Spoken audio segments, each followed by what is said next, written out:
decided to go for coaching, which was again a moment when it came from here. I stopped my car, going home, pulled into the shoulder. Cannot tell you why, maybe divine intervention. I stopped, I phoned a friend of mine, spoke to him. He was a qualified PhD psychologist. We met for coffee, spoke for 2 hours, said to me, go to the University of Stellenbosch coaching school, go speak to the head of the faculty. I did, and that was it. I didn't study there, but I first went for coaching, and then I studied at the place, the academy that I went for coaching. Why did I go for coaching? Because I thought at 54 years old, I'm going to start a new business. Oh, that's a big block. When I went for coaching for 6 months, what came out of it was that actually I unpacked my whole journey like you did in these last 2 weeks. And I unpacked the journey, and what came out of there was all these things that I had been through and experienced, especially the low points. The coach said to me, and how good a coach would you, with all this experience that you have, and everything you've experienced and the lessons learned from it, how good a coach would you have been at 25?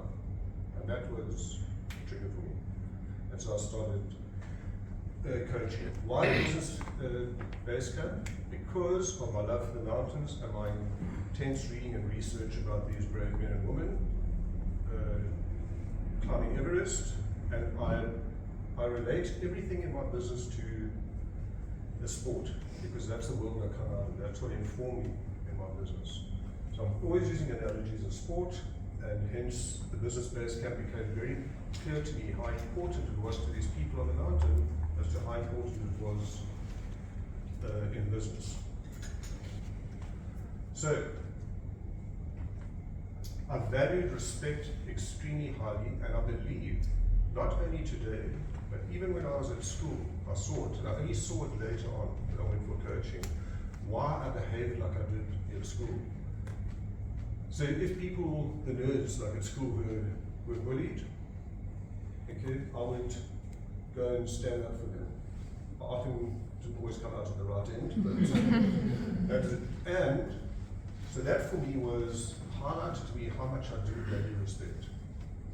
And that, for me now, is I think it's a big but not just respect. I need to take that a little deeper, is respecting each other in their differences. And I believe it's a big contributor to why the world is in the state that it's in today, because we don't.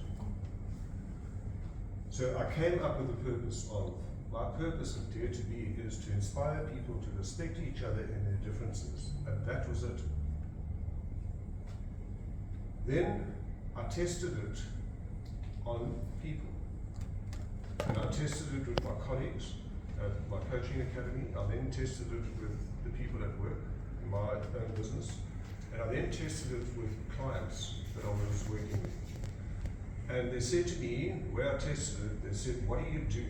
And I said, I inspire people to respect each other in their differences. And they said, how? Some people thought I was off the wall.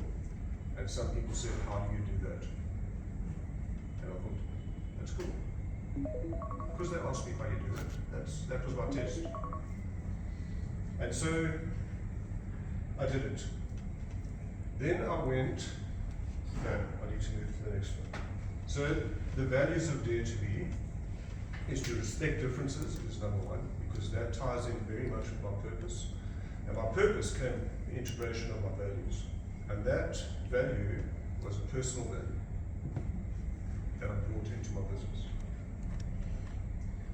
Honoring true potential, okay, is because I love seeing, I think there's a lot of untapped potential, and even when I was talking when I was in the construction industry working with teams, and even with my children's friends, it was highlighted back to me. They said, we love talking to you because he always brings out something in you that I didn't see.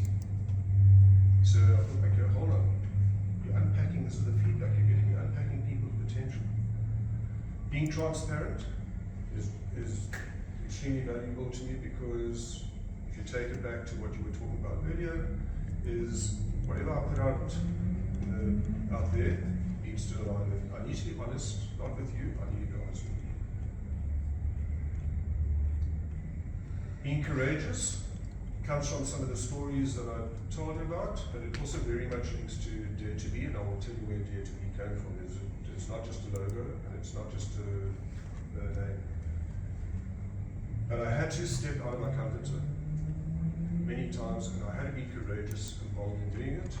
And so I would, if this is what I'm going to work with, and with my clients, if I'm going to ask them to do it, I have to do it. I have to live my values.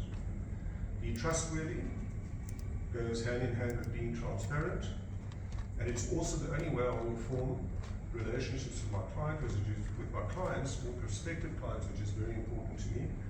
And excellence is my perfection. Just personally, because I don't believe perfection exists, but it doesn't mean we shouldn't strive for excellence. And if I do, inside the business that I'm in, then my chances of retaining and being referred by other clients are highly increased if I live every one of these values. My apologies. You'll also notice underneath, respecting differences, I have a description. It is my interpretation of what each of those values mean to me. So my clients can see that, and if they don't align to those values, then maybe I'm not the right coach. Not that they're not right, maybe I'm not right for them, and I can refer them to someone else. What I did is I took how did I bring in, so the design thinking, you'd see I tested it. I empathized with something that was in the world, going in the world, that I think it's been exaggerated even more so, the state of the world today, not respecting the differences. I defined it through my purpose and by integrating one of my personal core values, and through the lessons from my late father, and then this love of working with people and the feedback I got from people in my business. They said, you're not coaching us now, you've coached us since day one. Now